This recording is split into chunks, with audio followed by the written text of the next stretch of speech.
Olá, eu sou André Roncalha e vim trazer o comentário econômico da semana.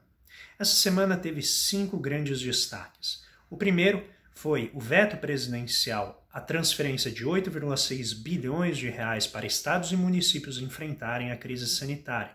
O receio do governo é que a utilização destes recursos, que poderiam ser aplicados apenas no abatimento da dívida, levasse a alguma violação fiscal que abrissem brechas para que a oposição entrasse com um pedido de impeachment.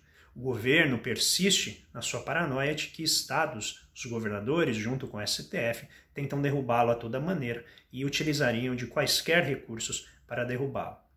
O segundo destaque diz respeito à queda de quase 18,8% na produção industrial do mês de abril. Destaque dentro dessa queda para o setor de bens de consumo duráveis, que enfrentou uma redução de quase 80% na sua produção. E o setor de bens de capital, que também enfrentou uma queda de 40%. Estes setores são setores chaves para a economia, porque produzem eletrodomésticos, automóveis, bem como maquinário e equipamentos, que são setores que empregam muitas pessoas e geram uma elevação da produtividade que seria muito necessária num momento como esse. E, de certa forma, eles também sinalizam a paralisação a que a economia foi submetida nos primeiros momentos da pandemia e que agora, aos poucos, já se vai planejando um afrouxamento. O terceiro destaque que eu gostaria de chamar a atenção é o aumento no número de lojas virtuais, que cresceu cerca de mais de 100 mil lojas virtuais nesses meses de pandemia. Isso é indicativo de o setor de comércio tentando se ajustar a essa nova realidade que a Covid-19 veio nos trazer. O quarto destaque diz respeito à tentativa do governo de reanimar o projeto da carteira verde e amarela, que caducou recentemente no Congresso após o governo não fazer muitos esforços para viabilizar a sua aprovação. Então o governo já inicia um processo novamente de tentar buscar uma reanimação da atividade por meio da redução de custos trabalhistas, numa tentativa de contornar o problema da falta de demanda. Além disso, o governo prevê a tentativa de estender o auxílio emergencial por mais 2 ou 3 meses, porém com metade do valor, em torno de R$ 300. Esses são temas que a gente deve acompanhar nas semanas por vir e que certamente ainda darão muito assunto na imprensa, por se tratar de uma resistência forte do governo a enxergar a necessidade de medidas mais efetivas e mais rápidas.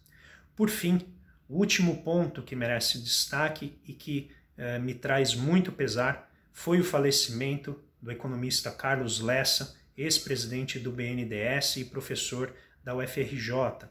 Carlos Lessa foi reitor dessa universidade e sempre teve uma posição marcante no debate brasileiro, principalmente sobre a história do Brasil e sobre a política de desenvolvimento do país.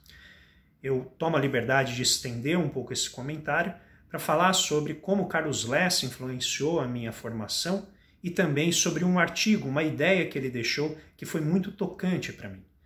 Então, para todos que estudaram economia e estudaram história econômica brasileira, o seu livro, 15 anos de política econômica, é uma peça fundamental na formação. É onde ele discute todo o processo de desenvolvimento do planejamento, do plano de metas e as suas repercussões sobre a economia.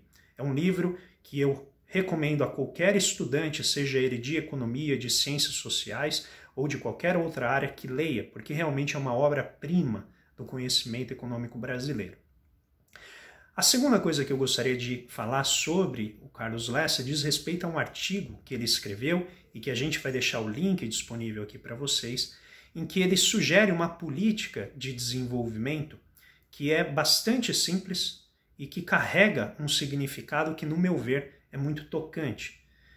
O Lessa ele propõe nesse artigo que a gente faça a união entre crianças carentes, órfãs, e os idosos, que muitas vezes são abandonados nos asilos, são abandonados pelas suas famílias, ou que simplesmente estão ali, né, à disposição do dia a dia, que não tem já muitas atividades, não têm mais muita função por essa sociedade que os coloca nessa posição.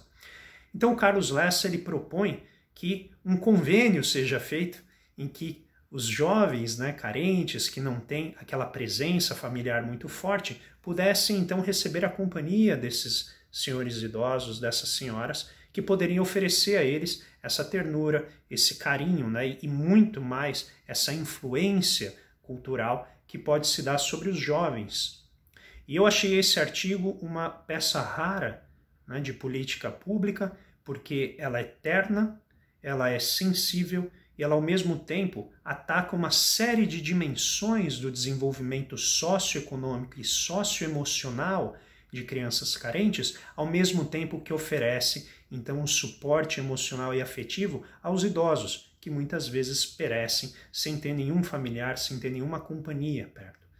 E esse é o Carlos Lessa, uma figura forte, brilhante, com ideias muito interessantes sobre o Brasil e com uma capacidade de gestão sem igual. Um economista certamente muito completo e que vai nos causar muita saudade. Um bom final de semana para vocês e nos vemos na semana que vem.